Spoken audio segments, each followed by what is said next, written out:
by the Neil Events Management Services by the one and only Neil Amihan. Daghang salamat. Later on, we have a guest performer as well.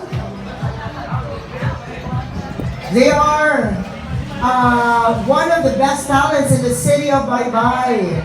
We will be entertained by their good music later on. So a big shout out to the Octave Duo. Duho naman mo Octave Duo sa alam mo karon, no? Octave Duo. And of course, adding life to our event right now, of course, we have our friend Bossmam, Lights and Sound. Hello, and thank you for the beautiful quality of sounds and the very beautiful, colorful lights. Daghang salamat, Bossmam, Lights and Sound.